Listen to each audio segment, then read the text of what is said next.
Swayam Prabha. Digital India. Educated India.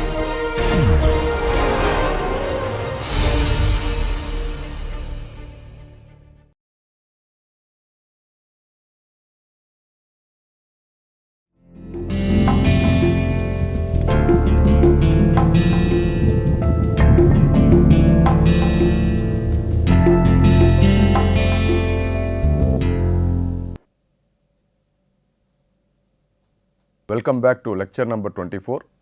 The topic of this lecture is types of air conditioning system. Let us recollect what we have discussed in the previous lecture, that is lecture number 23. We have seen the different types of refrigerants and its properties. So, to begin with, we know refrigerant is a working fluid which is employed in the refrigeration air conditioning systems. Primarily it is classified into primary refrigerant and secondary refrigerant. Primary refrigerant involves in phase change, heat transfer, whereas secondary refrigerant there is no phase change. So, examples for a primary refrigerant we have HFC, HCFC, hydrocarbon, natural refrigerants. There are plenty of refrigerants. In case of secondary refrigerants, brine, that is water along with ethylene glycol, calcium chloride which is in the form of salt, it is used with water. So, all these things are antifreeze agents which are used to reduce the freezing point of a substance. Then we have seen the major classification of refrigerants, pure fluids, mixtures. In mixtures we have seen azeotropic mixtures, zeotropic mixture. In pure fluids we have seen CFC, HCFC, HFC, HFO. Then natural refrigerants, that is inorganic refrigerants, air, water, carbon dioxide, ammonia and sulfur dioxide. We have seen the criteria based on which the refrigerants are selected. Primarily there are four properties based on which it is selected. First one is thermophysical and thermodynamic properties, then the environmental properties, environmental and safety properties. When it comes to environmental and safety properties, three properties are very important. ODP, the refrigerant should have 0 ODP, GWP, global warming potential, that should be as small as possible.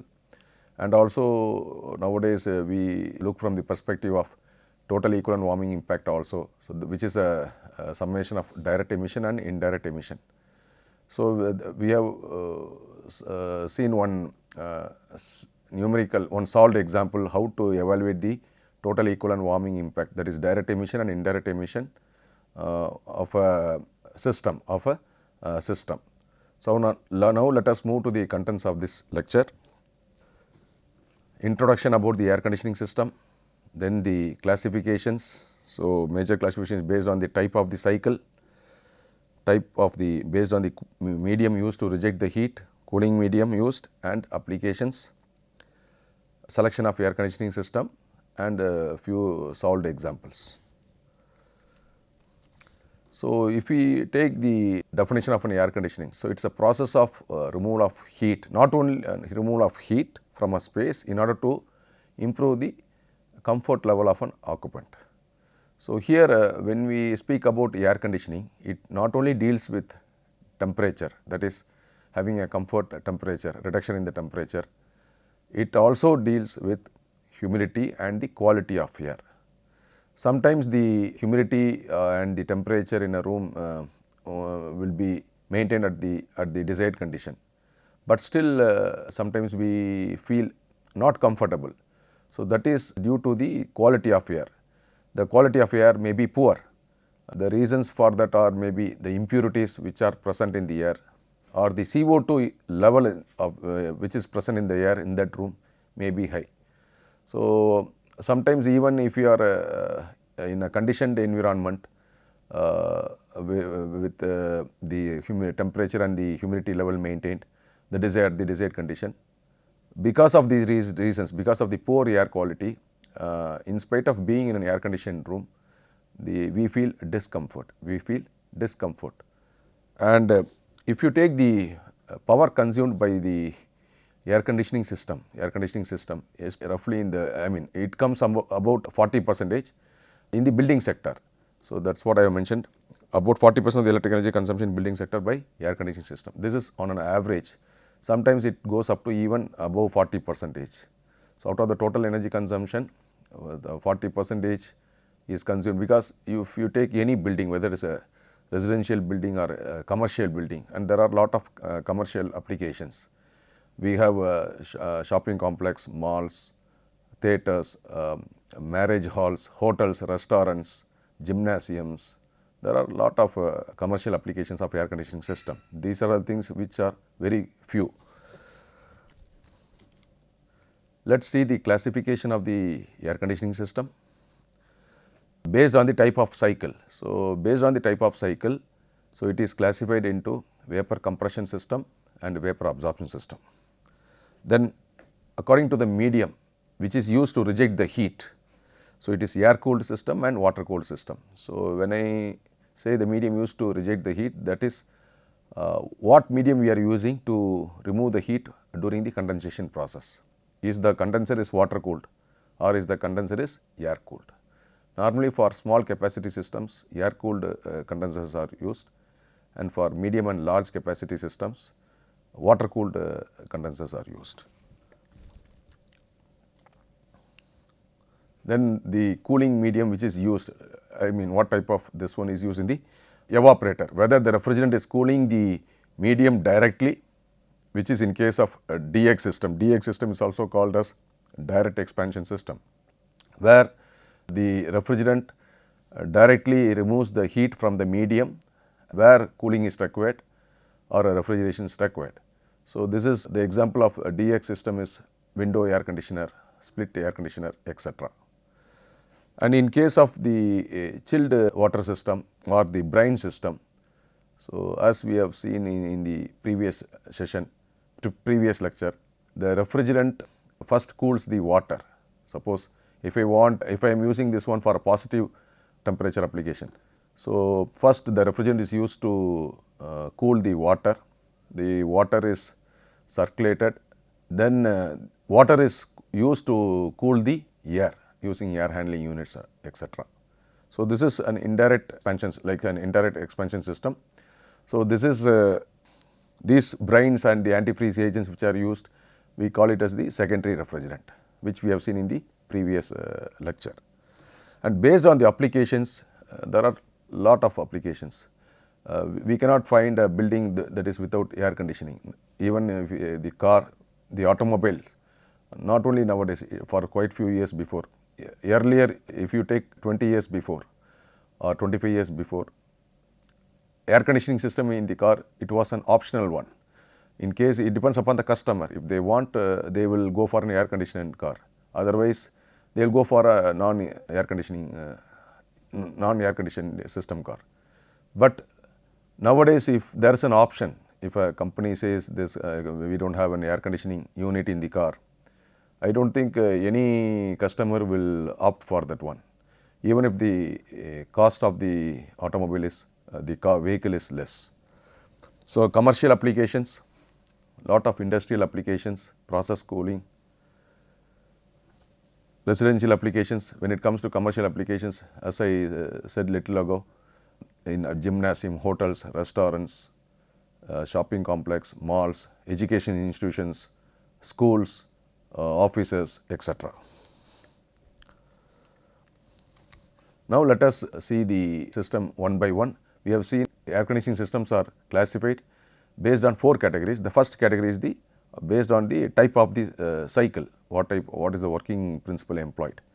So, the first one is the vapor compression system. So, here we know already, though it has been covered, since the topic is types of air conditioning system. So, some of the slides may be a repetition of what we have discussed earlier. So, the low pressure refrigerant vapor comes from the evaporator because the condenser is operating at high pressure. So, the maximum pressure in the system is decided by the compressor, the lowest pressure in the system is decided by the evaporator. So, the low pressure refrigerant vapor which comes from this one goes to the compressor, where its pressure and temperature are increased, and the high pressure, high temperature refrigerant vapor goes to the condenser. It condenses into liquid refrigerant, and there is an expansion device which separates the evaporator and the condenser, that is the low pressure region and the high pressure region. And to reduce the pressure, so this device is used, otherwise the evaporation will not take place. Similarly, if we do not use compressor, condensation will not take place. The COP of the system is the amount of cooling produced, that is the refrigerating effect or the desired effect which is produced in the evaporator, to the power drawn by the compressor motor. So, if you take the energy balance, the QE plus, here you have the power consumed by the compressor, WCO. Okay. Let me again remind, C is the one which we use, I am using for the to represent condenser, and CO is the one which is used for compressor. So, QE plus WCO for ideal case will be equal to QC. Next one is the vapor absorption system.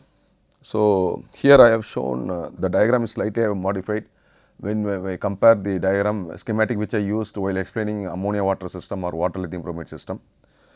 Here this region represents the compressor in the conventional vapor compression system is replaced by the set of heat exchangers. So, to make you to understand better and easily, so I have just shown this with a dotted line with like a control volume. So, these are all the devices. Compressor is replaced by, let me write it here, compressor in vapor compression system is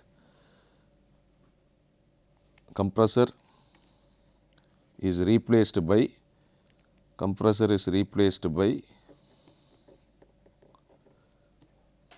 set of heat exchangers.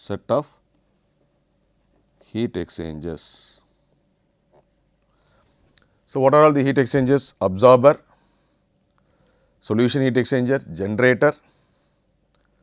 Of course, here I have not shown the lines and I mean I not differentiate the line. This is strong solution circuit, this is weak solution circuit, because already I have difference and explained in the vapor absorption system. So, here since it is the different types of system which we are dealing, I have taken the lines to be a continuous line. So, 1, 2, 3 is the strong solution circuit, 4, 5, 6 is the refrigerant circuit, the vapor coming out. Here the rectifier is not shown. So, we can consider this system as a water lithium bromide system, not an ammonia water system. So, the refrigerant vapor goes to the condenser. So, this portion is same. So, the portion which I have shown with the dotted line, like which represents like a control volume. So, those are all the components which have replaced the compressor when we compare this system with the vapor compression system.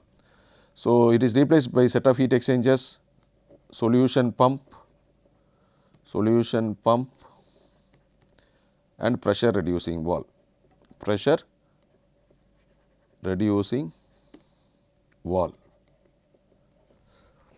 So, what are all the set of heat exchangers? There are 3 heat exchangers, generator, one is solution heat exchanger and another one is absorber. So, the refrigerant vapor which is generated, it is condensed and the liquid refrigerant is throttled in the expansion device before it is evaporated in the absorber. Again the low pressure refrigerant vapor, in case of a vapor compression system, it is absorbed by the compressor. I mean it is not absorbed, it goes to the compressor where it is compressed. So, the low pressure vapor from the VCR system goes to the compressor, whereas in case of an absorption system, VAR system, the refrigerant vapor from the evaporator goes to the absorber where the absorption process takes place. The returning weak solution from the generator to the absorber, before the solution, by the time the solution enters the absorber, this weak solution absorbs the low pressure refrigerant vapor, thereby the concentration of the solution changes and it becomes a strong solution. Of course, the concentration of the strong solution depends upon absorber pressure and absorber temperature. Similarly, the concentration of the weak solution depends upon generator pressure, generator temperature. Again, generator pressure is equal to condenser pressure, absorber pressure is equal to evaporator pressure, that is the low pressure in the system. The COP of the system is the amount of cooling produced in the evaporator divided by the heat input. So, it is a heat operated system, only little amount of electrical energy is required to operate this pump. And of course, if the condenser is water cooled, then we need power to operate the auxiliary devices like the cooling to supply the water to the condenser in order to cool the condenser, to remove the heat of condensation. And if it is air cooled, there will be a fan. If you add all the power consumed by these devices like this, the solution pump, the cooling water pump, or the fan which is used to cool the condenser, the power consumed by all these devices will be much less than the power consumed by a compressor for the same capacity. So the second classification based on the medium used to reject the heat, air cooled, as the name indicates, air from the atmosphere, ambient air is used to remove the heat rejected by the condenser. In these type of condensers are finned tube heat exchanger. So these are normally, as I said before, employed for small capacity systems. When we have a air cooled system, there is no need to have this cooling tower. Like if you take the split AC or window air conditioner, which are used in residential, of course in some commercial applications also they are using.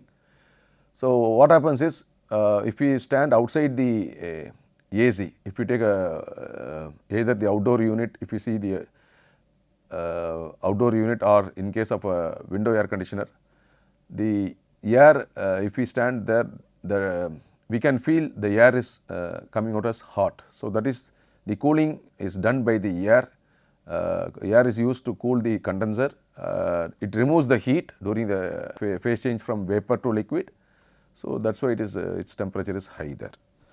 And again it takes air from the atmospheric air for the next process, and the cycle continues.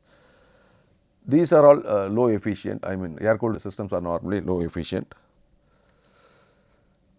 Cooling water. If you take the water cooled condensers, cooling water is used instead of air, so to remove the heat rejected by the condenser. So normally the condensers are shell and tube heat exchangers, employed for large capacity systems, or even you can use it for medium capacity systems. It requires a cooling tower, and hence the associated cost, the initial cost and the operating cost would be high. And these are all high efficient systems when compared to air cooled systems. One simple example I will tell. Suppose if condenser, if the amount of heat that is required to be removed, condenser is rejecting say 10 kilowatt of heat, 10 kilowatt of heat, for example. Let me explain it orally because it is a simple calculation. Q equal to mCp delta T. So we know the value of Q. Suppose if I want to find out the mass flow rate, how much quantity of air is required, Cp of air is known, 1.005 kilojoule per kg Kelvin. Delta T, so let us take a delta T of 15 degree or whatever it is. So the air is coming at say 30 degree, assuming it is not, these values are not for the peak summer or this one, a normal climatic conditions, 30 degree. So the outlet temperature say 45 degree, for example, the temperature of the air leaving the condenser. So there is a delta T of 15 degree. So we can find out mass flow rate, that is Q divided by Cp into delta T. Now the Cp of air is 1.005. If I use a water cooled system, this one, so assuming that same 10 kilowatt of heat to be removed by a water cooled by a medium which is water cooled. So m we can find Q by m Cp Q by Cp into delta T. Let us take delta T as 10 or 15 degree, the same thing, just to make a comparison. The Cp of water is 4.18 kilojoule per kg, which is 4 times, slightly more than 4 times the Cp of air. Cp of air is 1.005, Cp of specific capacity of water is 4.18. So when we divide Q by Cp into delta T, Q and delta T, assuming that we are taking the same values, 10 kilowatt and 15 degree centigrade, 15 or 20, whatever it is, or 10 degree centigrade. So mass flow rate of water will be less than the mass flow rate of the air, because of the variation in the significant change in the heat carrying capacity.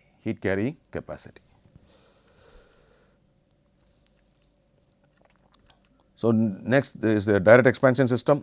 Here the heat transfer takes place between the refrigerant and the medium to be cooled. Suppose in case of a refrigerator, we used to keep the food items, fruits, vegetables, etc. So, in order to maintain the temperature, those items are in a controlled environment. So, in case of refrigerator, the heat is removed from the product which is to be stored, in, inside the refrigerator or in the cold storages. Okay. In case of an air conditioning system, so the heat is removed from the air in case of DX systems, where we want to have the comfort condition. Examples are window AC, split AC, ductless, ducted, then cassette type air conditioner. So, direct expansion system. So, this is the window AC, which is familiar to all of us. So, just let us see the salient features. All these DX systems, window AC or split AC, there is no change in the working principle. We have the compressor, condenser, expansion device and evaporator. Only in terms of the constructions these things vary. So, I will explain the difference between the split AC and the window AC in the subsequent slide. So, this is easy to install. These are used for primarily for individual rooms, mostly for residential applications.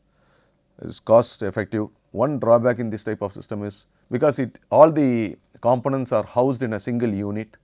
So, the noise, when the compressor is on, the noise is there. This is not recommended for large areas. For example, if the total capacity required is say 10 tons of refrigeration, suppose if you are having 1 ton AC, so it is not recommended to use 10 numbers of 1 ton window air conditioner. So, that may not be energy efficient. No provision to take outside air for ventilation. So, there is no provision of fresh air, this one, especially these are the drawbacks in split AC as well as in the window AC. The cooling capacity ranges from 0.5 tons of refrigeration to 2 tons of refrigeration. Next one is non-ducted split AC. So, in split we have ducted one and a non-ducted one, the one which is. So, primarily this type of unit consists of 2 units, the indoor unit and the outdoor unit. So, the indoor unit is fixed on the close to the ceiling portion on the wall, not on the ceiling. It is close to this one, little below the ceiling, this one. So, where this indoor unit consists of the expansion device and the evaporator, primarily the low pressure region. So, if you take the vapor compression refrigeration cycle, evaporator is the region in which the evaporator is the heat exchange in which the low pressure is maintained and the highest pressure is maintained in the condenser. So, the condenser and the high pressure region components are placed in the outdoor unit, which is outside the building, and there is a pipe which connects the outdoor unit with the indoor unit. So, because the compressor is placed outside the building, unlike in a single unit in a window air conditioner, so this type of systems are noiseless. So, the compressor and the condenser are placed outside in the outdoor unit. So, there are 2 units. One unit consists of the evaporator, the other unit outdoor unit consists of the compressor and condenser. So, noiseless operations. So, these are also employed for individual rooms, mostly residential applications. Of course, for small offices also we can use it. This is again like window AC, the split AC is also not suitable for large areas. Here also there is no provision to take fresh air. The capacity varies from 0.55 to 4 tons of refrigeration. And this is the picture of the cassette type of air conditioning system. So, this is also a direct expansion system. This is fixed on the roof of the building. You can see this one, this is fixed on the roof of the building. So, it is easy to install. Again this is used for small office or mostly for residential purposes, individual rooms. This is also a noiseless operation, not suitable for large areas. If you see most of the features, some features are common between window AC, split AC and package type of system. Like window AC is noisy one, and split and package are noiseless operations, and all these three units are not suitable for large areas, mostly employed for residential applications or for small offices, and there is no provision to take fresh air from outside. And the cooling capacity ranges from, it is almost it is exactly similar to the cooling capacity that is available in case of split AC. Direct expansion system, variable refrigerant volume, VRV. So this system was developed by the company Daikin, which is a Japanese based company. Okay, so they developed this technology 3 to 4 decades before. So they patented the technology. There is a single outdoor unit which is serving multiple indoor units. So this is an energy efficient technology. So according to the load in various rooms in the building, so the power required drawn by the compressor changes. Power drawn by the compressor motor changes. So it's an energy efficient system. So different indoor units are connected in one loop. It can be connected to a building BMS, building management system, suitable for small and medium buildings. The refrigerant, there is one drawback, that the refrigerant piping is complicated. Units can be built up to large capacities, like let me explain with the schematic. So this is the schematic of a VRV system. So here we have, this is the outdoor unit, this is the outdoor unit. There is only one outdoor unit. Here I have shown several indoor units, 3 numbers. You can have 4, 5 also. Okay. So this blue color line represents the suction line and the purple line represents the discharge line. Suppose here there are a lot of controls used out there, because it is like an automated system. It is like a fully automated system. Suppose indoor unit 1, initially let us assume that the AC is not on, it is in switched off condition. The moment once it is on, suppose if I let us take the outside temperature as 35, indoor unit 1 is on. So the moment we set say 24 degree or 25 degree centigrade in the thermostat, so according to the outside condition and the required inside condition, okay, so the compressor starts functioning, and the process takes place. So after 1 hour, suppose if I am switching on the indoor unit number 3, indoor unit 2 is not switched on, indoor number 3. So now the load changes. So according to the requirement, the compressor power also will change. So that it is energy efficient. It is energy efficient, and these types of systems are very popular, especially for medium capacity applications. Okay. Next is the indirect system, not a DX system, chilled water system. So it is used in central air conditioning system. We can see the schematic which I have taken from the Wikipedia. So normally the water or the brine. So if we want sub-zero temperatures, we cannot use water because due to its freezing point at 0 degree centigrade. So brine is some antifreeze agents like ethylene glycol, calcium chloride are all used. First, the refrigerant is used to cool the water. So maybe water is supplied at say 7 degree or 8 degree. So it is circulated, and it from the water is used to cool the air. So the water temperature increases maybe 14-15 degree, or depending upon the losses and depending upon the distance also, and this water is again cooled by the refrigerant. The air is cooled by the water. So this is suitable for any application, but it is not cost effective for smaller projects. We don't use these type of systems for residential applications. We don't use these type of systems for small offices or small shops or for commercial applications. Capacity ranges from 10 tons of refrigeration to 1500 tons of refrigeration.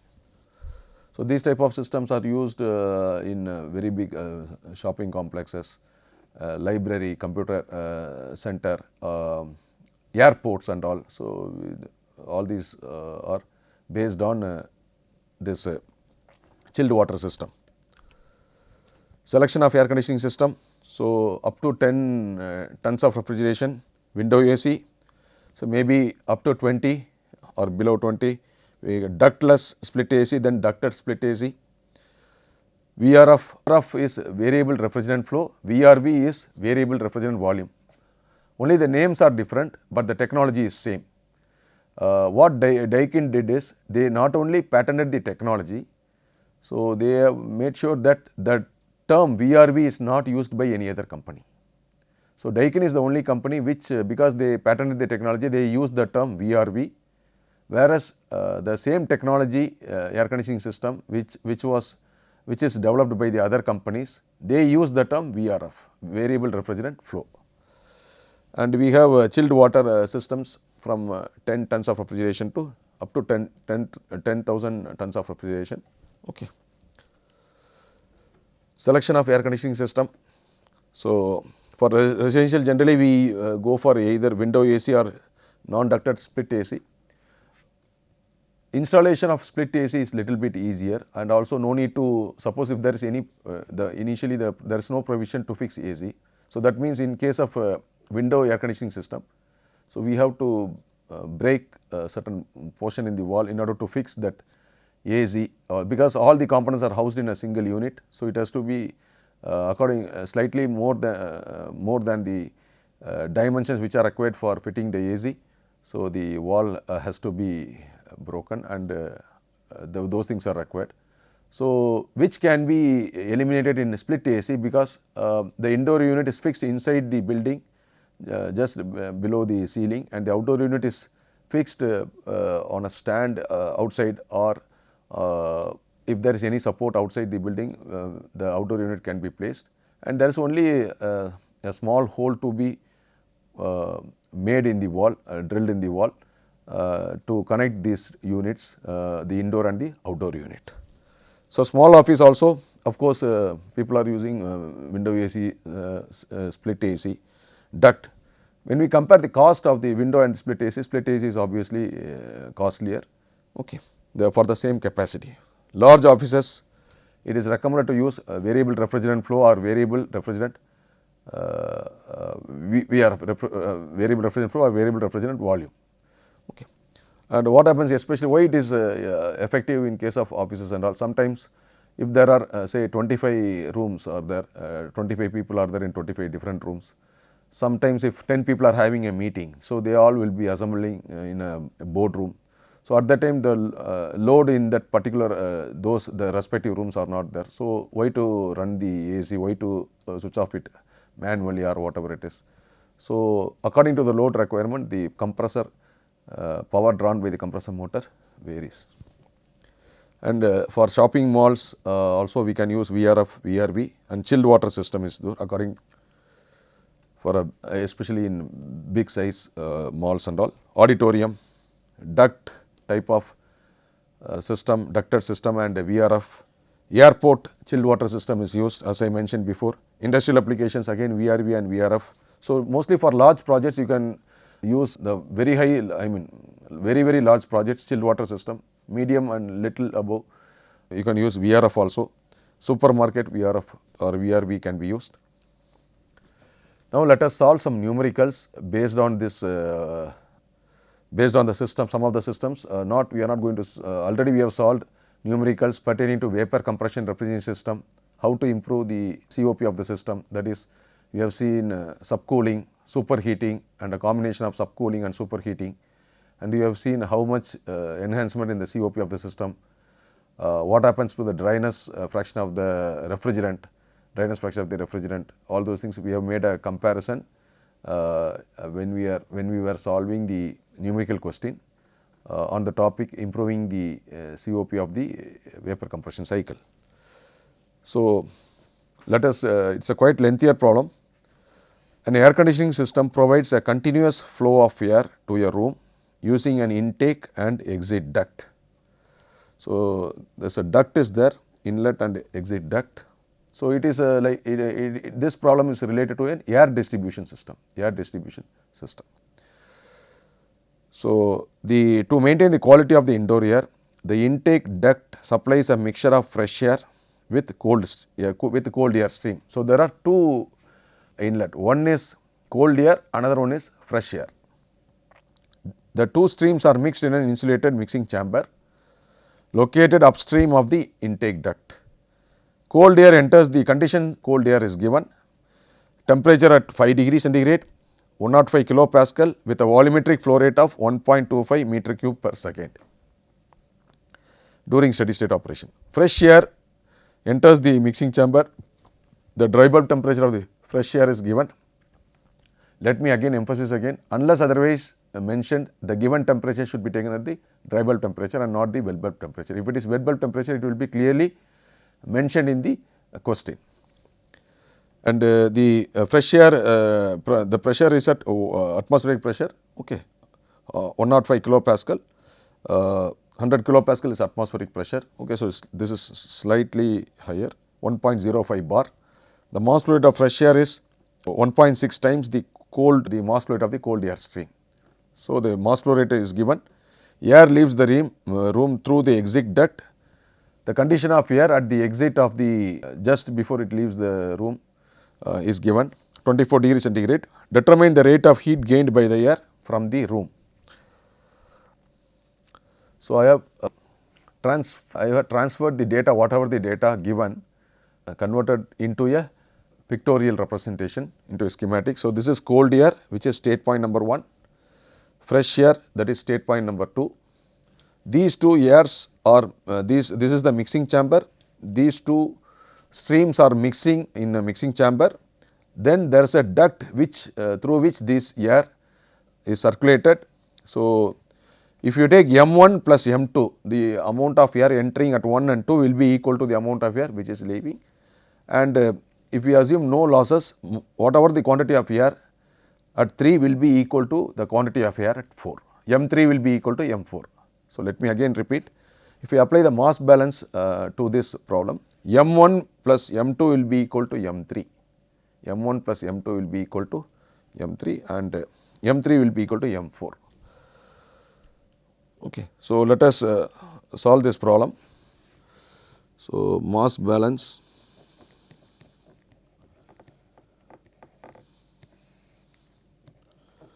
mass flow rate of the air m dot 1 plus m dot 2 equal to m dot 3 and m dot 3 will be equal to m dot 4. So, let us so here volumetric flow rate is given, okay. So, because this dot is missing, let me put a dot here, okay, due to the system compatibility. So, using the equation of state PV equal to MRT, applying that one. So, P1 V1 T1 is given. So, P1 is 105 kilopascal. So, this is volumetric flow rate, it is not volume, it is volumetric flow rate, okay. So, V1 dot 1.25 meter cube per second, 25 meter cube per second, and the temperature 1 is given. So, the condition at state point 1, at state 1, okay, T1 is 5 degrees centigrade, and at state 2, okay, state 1 is cold air and state 2 is fresh air. So, fresh air is the mass flow rate is given, it is m dot 2 is equal to 1.6 times. So, it is given in the question 1.6 times, okay. So, m dot 2 is equal to 1.6 times m dot 1 and the temperature of the air at state point 2 is 34, and there is one more state. These two air streams are mixed in a chamber, mixing chamber, and it leaves at state point 3. So, at state point 3 the temperature of the air is given 24.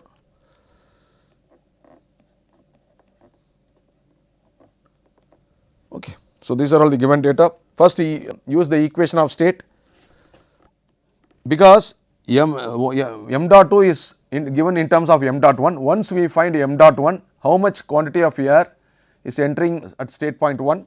So, we can find out m dot 2. So, PV equal to MRT, P1 V1 is equal to MRT1.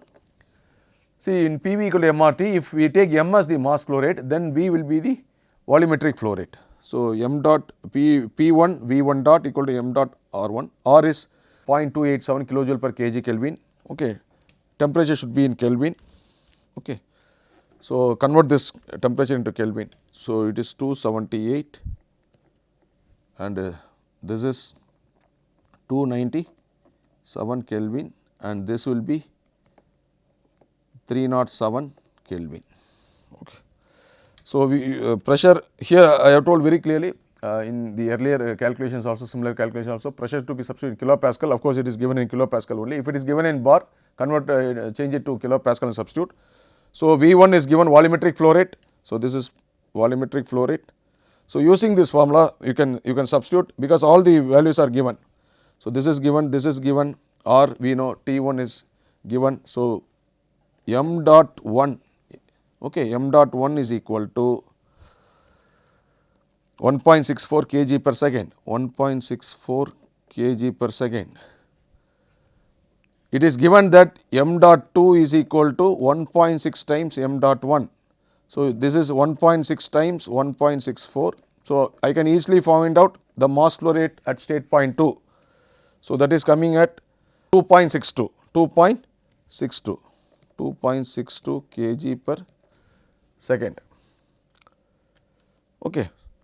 So, now apply this mass balance, using this mass balance, okay, using this equation m dot 3 is equal to 1.64 plus 2.62. Okay. So, we can calculate m dot 3 4.26 kg. Okay. 4.26 kg per second. So, now we have found the mass flow rate at state point 1, mass flow rate at state point 2 and at state point 3. Okay. Now, I am going to find out the temperature of the mixed temperature of the air after mixing. Okay, temperature of the air after mixing. Okay. So, it is like applying the energy balance m dot 3 m3 h3 equal to m1 h1 plus m2 h2. We know enthalpy is a function of temperature, h can be written as Cp into T. So, the Cp term will get cancelled. Okay. So, again let me write it here m dot. Okay. So, use this equation m dot 3 T3 is equal to m dot 1 T1 plus m dot 2 T2. This is known m dot 3. So, from this find out the value of T3. Okay. So, let me write it neatly. From this we can find out the value of temperature of the air at this point. It is given the temperature at 4 only is given, not okay. So, this is temperature at 4, this is temperature at 4, not temperature at 3, temperature at 3. So, this is temperature at 4, temperature at 4, this is temperature at 2. Okay. So, this temperature is given. Okay. So, I mean this is 5 degree, this is 24 degree and this is 34 degree. The temperature at point number 3 is not known. So, we need to find out the temperature. T3 is and T4 are not same, only the mass flow rate is same, m3 is equal to m4, but T3 is not equal to T4. So, using this formula find out the temperature. So, it comes around 22.8, okay, 22.8 degree centigrade. Now, the heat gained by the air from the room is this difference in temperature or mCp delta T or m into enthalpy, So, use the formula heat gained is equal to H4 minus H3, heat gained is equal, this is what we have to find out, enthalpy of the air leaving air stream minus entering. Okay. H is equal to Cp into T4. So, this can be written as Cp into T4, Cp into T4. Okay. So, Cp into T4 because H is equal to Cp into T minus Cp into T3 minus Cp into T3. Okay. So, that is what I have written. Of course, m will be there, m, okay, m into, so this into m. So, H4 minus H3. Okay. So, it is the heat gained is mass flow rate into mass flow rate into mass flow rate. Okay. So, all these are mass flow rate since m dot 4 equal to m dot 3. So, this is mass flow rate into this one. So, let me write this one within the bracket into mass flow rate. So, how I can write m dot 4 Cp4 Cp into T4 mCp minus m dot 3 Cp into T3. Okay, Cp you can take common, m dot 4 is equal to m dot 3, m dot 4 is equal to m dot 3. Okay. So, this is equal to, so m dot 3 into Cp can be taken as a common term T4 minus T3, T4 minus T3. So, that is what I have written here. M dot 3 into Cp can be taken as a common term into T4 minus T3. T4 temperature is given, T3 we have evaluated, the heat gained is 5.14 kilowatt. Okay, so that completes the problem. So, let us quickly go to the next problem. There are two more problems. The measured values of a 20 tons of refrigeration packaged air conditioning system. So, this is a packaged air conditioning system in a plant is given, velocity is given, cross sectional area at the suction side is given in meter square, inlet condition of the air, dry bulb temperature 1, wet bulb temperature I have taken the inlet as 1. So, dBT1, WBT1 and enthalpy of air at the inlet is given. If it is not given, using these two properties we can find out from the psychrometric chart. And then the condition of the air at the outlet is given, dry bulb temperature 2, wet bulb temperature 2. Okay, so this should be 2. Okay, so let me correct it. So, there is one. So, specific volume of the air is given, specific volume is V dot A, this is VA, small VA is given, power drawn by the compressor, power drawn by the pump, power drawn by the cooling tower fan is given. So, we have to calculate the air flow rate, cooling capacity, specific power consumption of compression in kilowatt, overall kilowatt per TR, EER is energy efficiency ratio. Now, the air flow rate, once we know the area and velocity, product of area and velocity is volume. Area is in meter square, velocity is in meter per second. So, meter square into meter square by second will become meter cube by second, that is volumetric flow rate, volumetric flow rate. Okay, so, it is a very simple calculations, it is given. Okay, so, the first one is I am using this formula, volumetric flow rate is equal to mass flow rate into area into velocity. Okay. Sorry, volumetric flow rate is equal to area into velocity. So, this is meter square multiplied by meter by second. So, we can find out V dot A in meter cube per second. So, that is in 3 meter cube per second. Both the area and the velocity are given. So, 3 meter cube per second.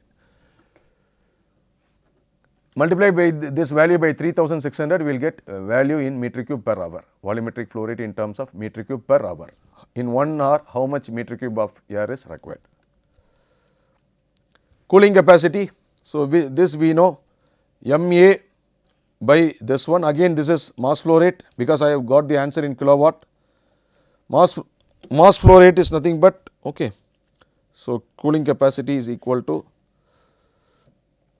cooling capacity, this is mass flow rate of the air into delta H. How to find the mass flow rate? Volume, okay, this is mass is equal to density into volume, mass is equal to density into volume. So, mass flow rate is equal to volumetric flow rate into density into delta H. Density is reciprocal of specific volume. So, V dot A divided by small VA, this is specific volume, this is specific volume which is given into delta H. What is delta H? H1 minus H2. So, if you substitute, this is equal to V dot A by small v into H1 minus H2. Enthalpy of air stream is given, H1 is given, H2 is given. So, if substitute, you will get the answer in 28.6 kilowatt. So, this is equal to, therefore, QE is equal to 28.6 kilowatt. 1 TR is equal to 3.52 kilowatt. Okay. 1 TR is equal to 3.52 kilowatt. Therefore, if you apply this one, therefore, QE is equal to 28.6 divided by 3.52. So, you will get the cooling capacity in terms of tons of refrigeration 8.1 TR. So, that is the second one. So, if you see, calculate the cooling capacity. So, I have found the cooling capacity in terms of kilowatt as well as tons of refrigeration. To convert the kilowatt into tons of refrigeration, divide by 3.52. Now, the third one is compressor kilowatt per TR. Compressor kilowatt per TR. Compressor kilowatt per TR is compressor, how much power is consumed by the compressor in kilowatt for 1 tons of refrigeration of cooling. So, that is the meaning of kilowatt per TR. So, this is the compressor power, okay, the work done by the compressor divided by TR. What is the power consumed by the compressor? It is given in the question, 10.69 kilowatt. So, substitute that value 10.69 divided by TR is, total TR is 8.1. So, this is equal to 1.32. So, for 1 tons of refrigeration of cooling, the compressor is consuming 1.32 kilowatt of power, that is the meaning. So, this is 1.32. Then the fourth one, overall kilowatt per TR. Overall kilowatt per TR. So, this is equal to power consumed by the compressor, power consumed by the pump, power consumed by the fan. So, all these 3 data are given in the problem. So, it is all these data are not theoretical one, these are all practical data. So, the power consumed by the pump is 4.86, power consumed by the fan is, so this is the 0.87. So, add 10.69 plus 4.86, 10.69 plus 4.86 plus 0.87, the whole divided by total TR. Total TR is this value 8.1. Okay. So, it is 2.03. So, when we add the power consumed by the pump and the cooling tower fan, the total power consumption per TR of cooling will increase. So, this is 2.03. This is only for compressor, this is only for compressor kilowatt per TR, this is the overall, and the last one is energy efficiency ratio. Energy efficiency ratio is the amount of cooling in terms of watts to the power consumed by the compressor in watts. Okay. So, cooling capacity in kilowatt or power divided by power consumption in kilowatt. So, if this is in kilowatt, this is also in kilowatt. Okay. So, this is what is the cooling capacity? Cooling capacity 28.6. So, here we have found as 28.6. So, this is QE in kilowatt divided by power consumed by the compressor in kilowatt or watts. So, 28.6 divided by 10.69 which is given. So, energy efficiency ratio is 2.67. See, based on this, this energy efficiency ratio is used by the Government of India, that is Bureau of Energy Efficiency, when they give the star rating based on this EER value. It is not based on COP. See, generally this COP we use it for this one. Even for a refrigeration system also nowadays, even also if you take a star rated, star labeled devices, all these ratings, 5 star has got, 5 star is the most efficient one, 4 star is next efficient to the 5 star appliances. So, you take the air conditioner or the refrigerator, these star ratings or the electronic devices are there. Even the TV also they are giving based on the power consumption. The device which consumes least power, I mean there are certain norms, guidelines, like if we want a 5 star rating. So, the EER should be 4.49 or 4.5 and above. Of course, these values changes. Device which was a 5 star rated device 5 years before, it may be a 3 star device or 4 star device, because the EER value would have increased now. So, as per the revised guidelines, it would have increased. Few years before, 3.5, an energy efficiency ratio of 3.5 is considered as a 5 star rated air conditioning unit. Okay, it is a split unit, if for example. but now that 3.5 ER may not be getting a star rating of 5, it may be a star rating of 3 or 4, 3 or 4. Okay. So, this is energy efficiency ratio, and the another in simpler terms, the energy efficiency ratio is the amount of cooling produced in BTU per hour. Okay. BTU per hour, BTU is British thermal unit per hour. 1 BTU is 1055 joules. So, when you divide 1055 divided by hour, okay. So, 1055 joules divided by 3600 seconds, you will get the answer in joules per second or watts. So, we can calculate the energy efficiency ratio like this also. In fact, this is the basic definition of energy efficiency ratio, the cooling capacity or the refrigerating effect in terms of BTU per hour divided by the power consumed by the compressor in kilowatts or watts. So, to convert the BTU per hour, 1055 divided by 1 BTU is 1055 joules, hour into seconds is 3600. So, this value comes around 0.29. So, if I know the ER value, I can find out the COP of the system. Okay. So, there is one more numerical question based on the chilled water system, very simple calculations. Okay, the cooling capacity is calculated, kilowatt per TR, and the COP of the unit is calculated.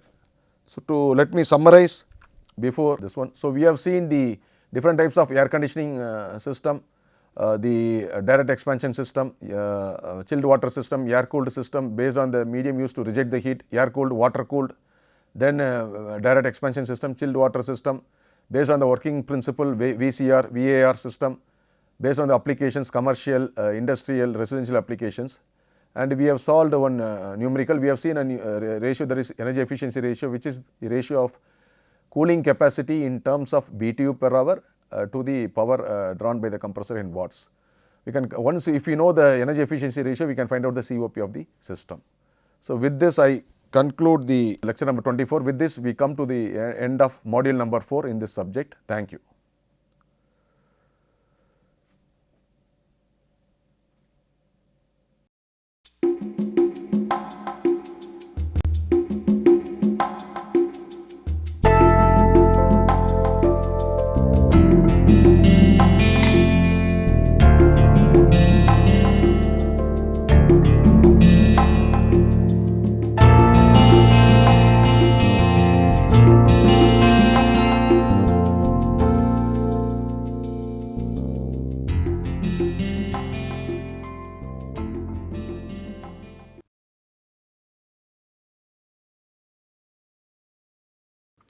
Hello and welcome to this piece of literary snippet.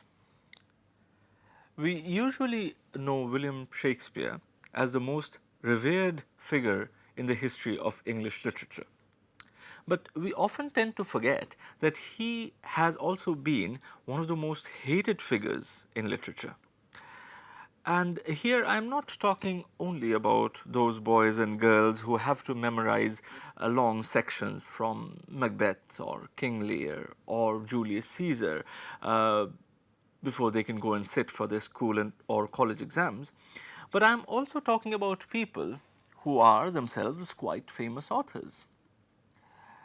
Tolstoy, for instance, considered the writings of Shakespeare to be, and I quote, crude, immoral, vulgar, and senseless.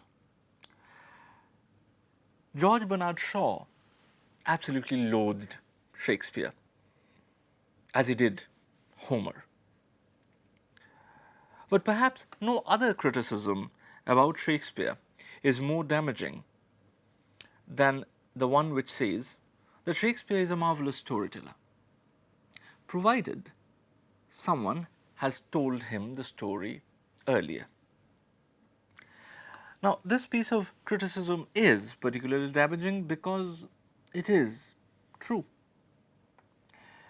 None of Shakespeare's plays contain any original story whatsoever.